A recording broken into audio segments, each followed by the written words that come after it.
All in Sports Network. We love sports. It is Thursday, May 22nd, right here on your daily fix for all things Texas Longhorns. I'm Tanner Carlson. That is Jake Jimerson, and this is All In Horns, presented to you by Rogue Sports Network. Today's episode, probably a little bit quicker, but we're going to give you a quick preview of the softball super regionals. We'll talk super regionals in the softball world, and we will discuss as much as we possibly can. At the time of recording, we don't even really know who Texas is playing by the time Thursday rolls around. And so, again, we'll do our best. We'll talk a little bit about what baseball needs to do. Jake and I aren't really completely sold that Texas baseball needs to be successful in the SEC tournament to have a successful season. They're outright regular season champs, which Jake and I both agree that is more impressive and more important to be regular season champs than a SEC tournament champs.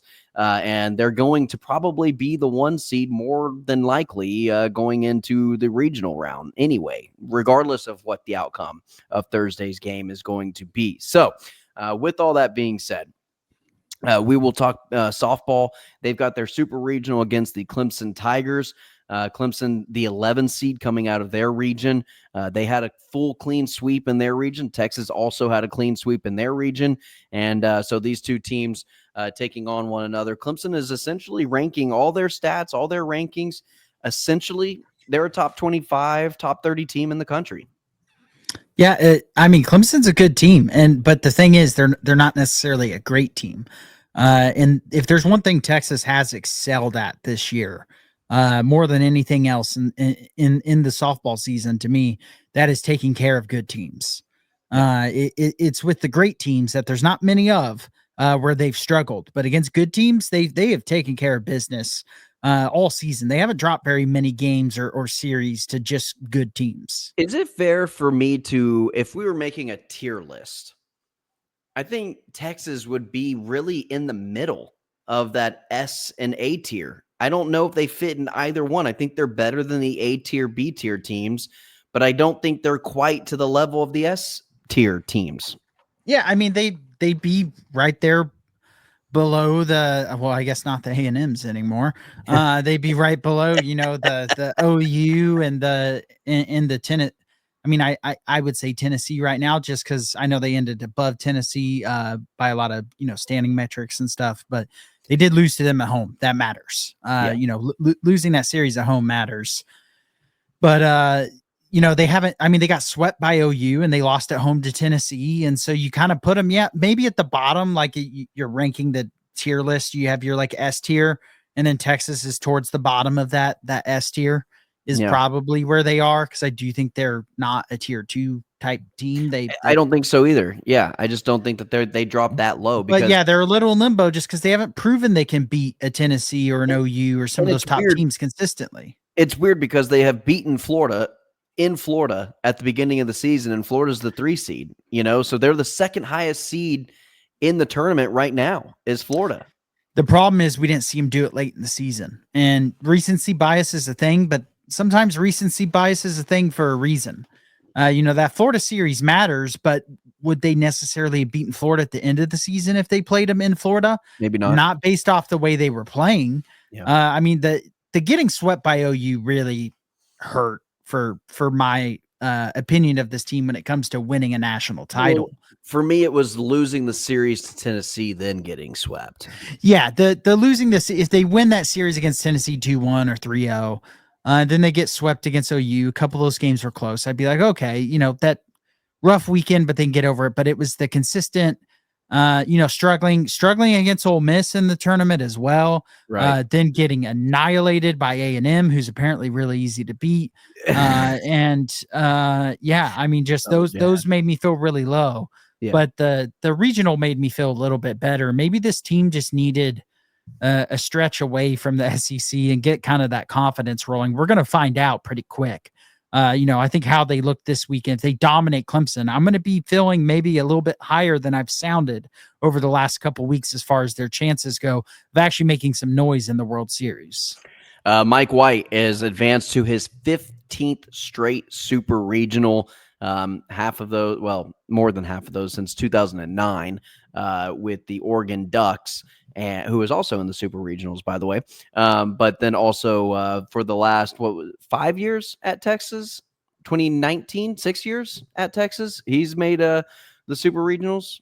Is that how that math? I think it's 5 years because there's the 5. COVID year in there, That where makes everything got canceled. Obviously, yeah, that makes sense. So, but yeah, so he's got 5 of those 15 with Texas, 10 of those with Oregon.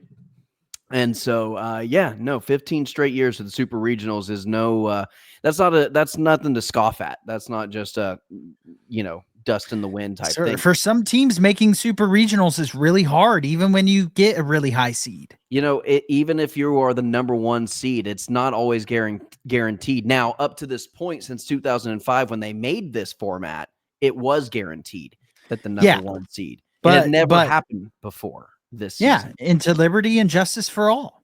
Yep, liberty, liberty, liberty, liberty.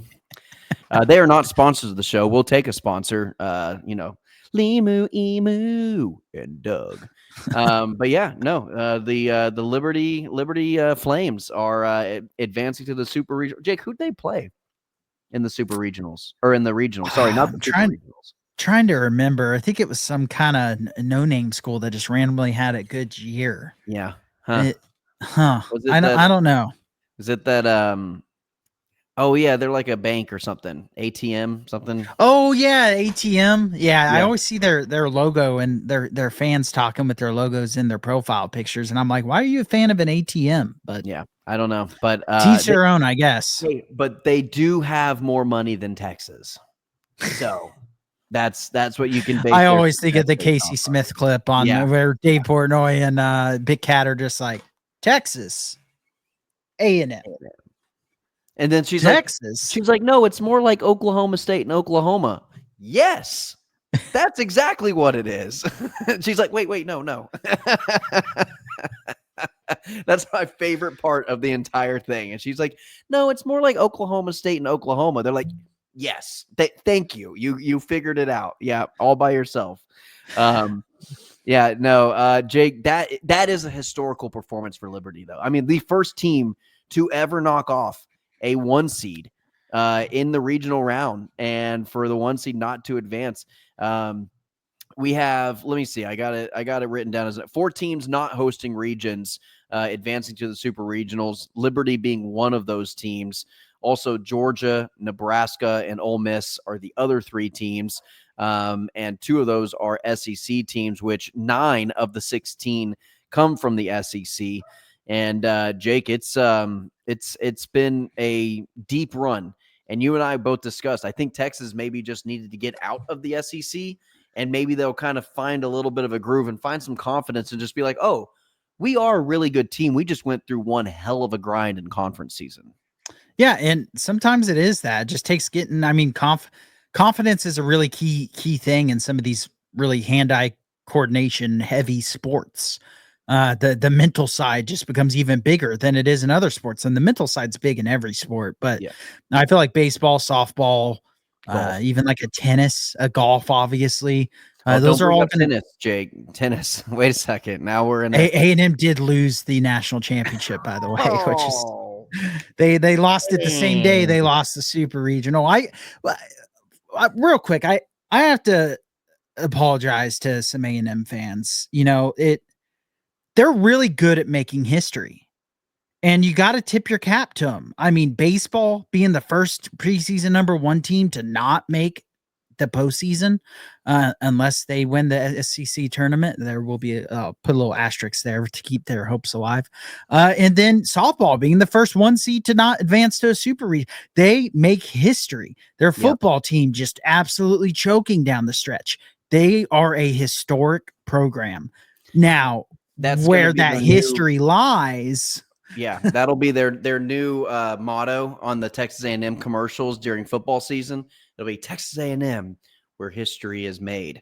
That's where it's, instead of where champions are born or something, it'll be where, because then technically they are telling the truth, because they are consistently making history after each sports program's season is over.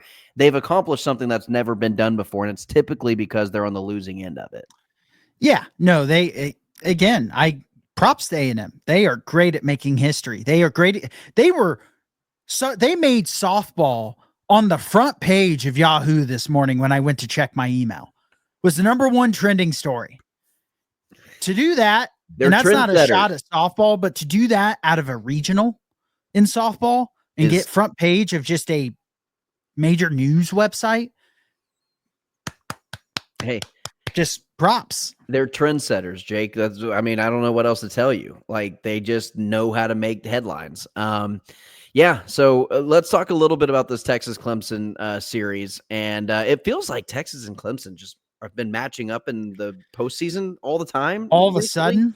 Yeah, after feel like they would never play each other. Now they're just feel like they're always playing. People Clemson are picking now. Clemson versus Texas in the national championship in football, and they're way too early predictions. Yeah. Clemson is going to have a really good football team next year. I thought they outplayed the talent that they had on this year's team because they were a young team this year. That's what's scary about them. Yeah. So Texas Clemson in the softball super regionals, Jake. It'll be a best of 3 series. Texas and Clemson, they take each other on later on today at 8:00.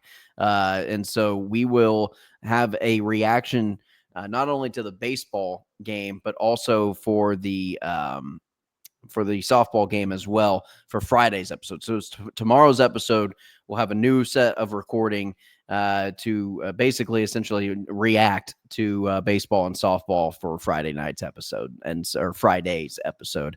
So taking a look at these two teams, Texas number 2 in the country when it comes to batting average, Clemson at number 26. Clemson has a number 16 ERA compared to Texas at number 22. Texas number 3 with RBIs, Clemson at number 13. So again, like I said at the beginning of the show, Clemson is essentially a top 25, top 30 team in every statistical category. That's an important category, except for fielding percentage. And this is where I think Texas separates themselves dramatically from Clemson. Texas number 37 in fielding percentage, Clemson 122. A pretty big drop off, a lot of errors. And if you can which has been something that Texas can do, is get on base, but that's something they've struggled at towards the end of the regular season. Now, hopefully in the postseason, we've seen in the regionals, they've been putting up runs like it's crazy. And so maybe getting on base, getting some runners home and not leaving so many stranded and getting a couple double base hits might fuel some of that fire. And I think that's where I'd like to see Texas kind of play not the slugger type strategy, but more so getting runners in scoring position, advancing the runners, and playing a more strategic infield type game where I think that's where maybe they have their advantage in the batters. Yeah. And softball is a good sport to do that because it's such a fast-paced game. Infield hits happen all the time because the bases are everything's shorter. Yeah, and these ladies are athletic. I mean, they can haul, and so it's a good way to go about things. And so another thing I'd like to see from this Texas softball team is just jumping on teams early. They did it better in the regional, but getting runs on the board early. Even when they were finding success during the regular season, it felt like a lot of those runs came later on the game, and that's fairly common in softball and baseball, don't get me wrong, but it feels like it'd be pretty common for them to be trailing 1-0, 2-0, whatever it is, and then kind of blast past them later on in the game. Not that that's a bad thing as long as you're winning, which they did plenty of this year, but against a team that they should beat, and I think they should sweep, honestly, I would love to see them just come out, get out to some leads early, and then just kind of put it away in the later innings, not necessarily have to come back or be in a tight game and then push ahead, come out and take those leads early, and then kind of go from there. Yeah. Jake, you and I, we made our predictions earlier this week. We both predicted a sweep out of this series, 2-0 sweep for Texas, beating Clemson. Not like complete blowouts, but also I think Texas should handle them. I just really do. I think Texas should be able to take care of business. And like you mentioned earlier, Texas is really good against good teams. They struggle against great championship caliber teams, but they are really good against good teams. And I imagine Texas, we're talking about them playing in the College World Series. Yeah, I mean, they've been just a notch below the championship level teams, but they've been several notches ahead of everyone else below championship level teams. Yep. And I expect no different this weekend. I expect them to make it to what, their third or fourth straight Women's College World Series, and then we'll just kind of see how they're going this weekend. It's to me, it's going to be tough to predict how they do in the Women's College World Series, just because we're gonna have to see the teams that are in it. And then we're going to kind of have to see how we're feeling about how they played against Clemson. But I do expect them to make it. This season would be quite a bit of a failure if they didn't make the Women's College World Series. Being a preseason number one, making the final 8 teams is about a minimum unless you go through a lot of injuries and things like that. If they make the College World Series, it'll be the third in the last 4 years. And they've been runner-ups. So they were runner-ups in 2024 and in 2022. Did not advance to the College World Series in 2023. So yeah, but they are looking to make another deep run. So like Mamaw used to say, Josh Pate's Mamaw, just because you haven't done it doesn't mean you can't do it. And I feel that way with Mike White, feel that way with Vic Schaefer, feel that way with Steve Sarkisian, feel that way with Sean Miller. I feel that way with just about every head coach for the Texas Longhorn, athletic program at every level. Really, well, volleyball, they've got a couple national championships under their belt. Schlossnagle hasn't won one yet in his career. I fully believe that he can at Texas. Just because you haven't done it doesn't mean you can't do it. And I think a lot of these guys at Texas are primed to win a national championship within the next 5 or 6 years. So yeah, you feel like the national championships are coming in some of these big sports. Basketball's probably the one that's furthest behind, just because you got a new regime taking over. But softball's been right there. They just haven't been able to get over that OU hump, which, to be fair, no one has. Yep. And then football is right there in the last 2 years. You feel like it's building, it's coming there. And then baseball off to a better start than we could have ever dreamed of. Neither one of us imagined them even sniffing winning the SEC. And again, on the women's side, you're runners up in the last 2 of the last 3 years, and on the softball side of things, and then you make a Final Four and an Elite Eight in the basketball side of things. And so, Texas is on the come up, and it's not just going to be rowing and diving and swimming and things of that nature, winning national championships. It's very close. Again, just because it hasn't been done doesn't mean it can't be done. And I'm very much looking forward to this Chris Del Conte coaching regime that he has established. It's almost like it feels like the Avengers. It was just like one infinity stone after the next, and now we just need to snap our fingers and make it happen for each program. So, all right, Jake, any last thoughts, concerns, sentiments, predictions, hot takes that you want to throw out there before we sign off? Just excited to see how the sports season ends for the Texas athletic department. It's been a really fun season, our first season covering it on the podcast, and it's about to things are about to start closing up.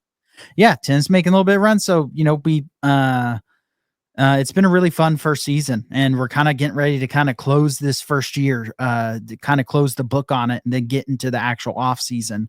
And I'm excited to see what baseball does. I'm excited to see what softball does. Yet? I haven't watched that YouTube doc that you sent me of the Texas golf program.